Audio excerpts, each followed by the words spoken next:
네, 얼마 전에 트럼프 미국 대통령이 미국 의회에서 합동연설을 하면서 한국의 평균 관세가 미국보다 4배 높다. 군사적으로 아주 많은 다른 방식으로 도와주는데도 우방이 이렇게 하고 있다. 이렇게 하면서 미국의 자국 우선주의를 표명을 다시 한번 했습니다. 이렇게 얘기를 했지만 사실 한국의 평균 관세가 미국보다 4배 높다라는 것은 근거가 딱히 없습니다.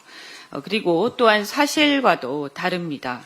한미 FTA에 따라서 상품에는 대부분 무관세 대상이 됩니다. 왜 이렇게 했는지 모르지만 아마도 이것은 곧 한국을 겨냥해서 관세 압박을 할 것을 예고하고 있다 이렇게 보입니다.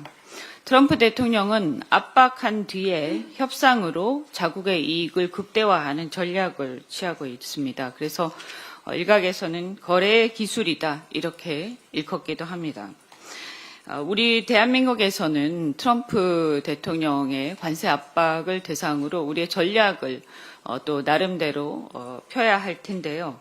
트럼프 대통령은 여러 번 그 의회 연설에서도 얘기를 했지만 알래스카 프로젝트에 한국의 파이프라인 공사를 비롯해서 한국과 일본의 참여를 기대한다 이렇게 얘기한 바가 있습니다. 그런데 그 파이프라인 공사만 해도 440억 달러, 우리 돈으로 한 64조 원 정도 됩니다. 그런데 이 금액이 우리가 이제 카타르라든가 이렇게 걸프만에 투자를 할 경우에는 공사 금액이 약 200억 달러 정도에 불과합니다. 그러니까 한 2배가 넘는 차이가 나기 때문에 이게 과연 경제성이 있느냐라는 생각을 안 할 수가 없습니다.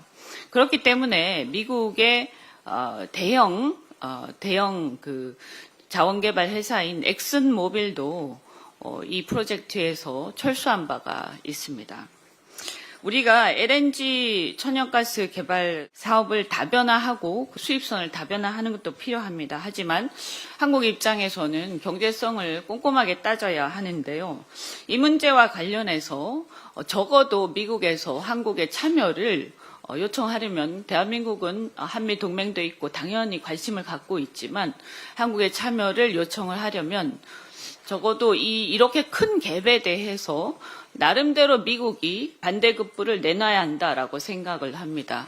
그건 여러 가지가 있을 것입니다. 아마도 알래스카 주에 보조금이 있을 수가 있을 것이고요. 연방 정부의 세액공제나 보조금이 있을 수가 있습니다. 파이프라인을 쓰려면 대한민국 건설업체가 엔지니어링 업체가 아마도 우리 대한민국의 철강을 써야 할 겁니다. 근데 철강에 지금 관세를 25% 굉장히 고율의 관세, 상호관세를 부과하겠다 이런 식으로 예고가 되고 있기 때문에 그렇다면 대한민국의 철강에는 관세를 면제한다든지 이런 여러 가지 반대급부가 있어야 될 거고요. 그것뿐만이 아니라 또 조선 얘기도 하고 있습니다. 그런데 조선은 우리가 한미동맹의 일환으로 그냥 단순한 조선이 아니라 군함이라든가 군 배경이 되는 수송선에 대한 조선도 있을 수 있기 때문에 이런 것들을 또 하려면 군사적으로 많은 방식으로 도와주고 있다. 그러니까 방위비 협상이라든지 이런 것들이 예상이 되는데 방위비도 마찬가지. 우리가 조선을 만약에 도와주면 방위비가 이게 그냥 따로 노는 게 아니에요. 그래서 방위비 협상을 할 때도 우리가 미국에 조선 협력을 해준다라고 하면 이 부분이 충분히 감안되어야 한다. 이렇게 생각을 합니다. 또한 배터리라든가 이런 것들이 우리가 그냥 미국에서 많은 이익을 얻고 있는 걸로 생각이 되겠지만 사실은 중국하고 유일하게 전 세계에서 경쟁하고 있는 품목들입니다. 그러면 한국이 만약에 압박을 통해서 한국 배터리 산업이라든가 여러 가지 다른 중국하고 유일하게 세계 시장을 분점하고 있는 산업이 죽게 되면 중국 산업이 전 세계를 독점하게 될 텐데 그게 미국이 전략적으로 원하는 것인지 그것 또한 한번 생각해 봐야 될 겁니다. 그리고 마지막으로 북한 핵 문제입니다. 북한의 핵을 보유한 것으로 사실상 인정하는 여러 가지 발언들이 트럼프 정부에서 나오고 있는데 사실 대한민국 입장에서는 이렇게 분단된 국가에서 북한과 마주보고 있는데 북한의 핵이 공식적으로 핵 보유국으로 인정되게 되면 우리의 안보에 심각한 문제가 생깁니다. NPT 10조에 의하면 당사국의 주권 행사함에 있어서 본 조약상의 문제에 관련된 비상사태가 자국의 지상이익을 위태롭게 하고 있음을 결정하는 경우에는 본 조약으로부터 탈퇴할 수 있는 권리를 가진다. 이런 조항도 있습니다. 그래서 사실 엄밀히 얘기하면 이 10조에 의거해서 대한민국은 NPT 탈퇴하고 핵개발까지도 할 수 있는 그런 상황이 됩니다. 미국이 만약에 핵 보유국을 공식적으로 북한에 대해서 인정하게 되는 경우에는 이런 문제에 대해서 가볍게 생각할 수 없다.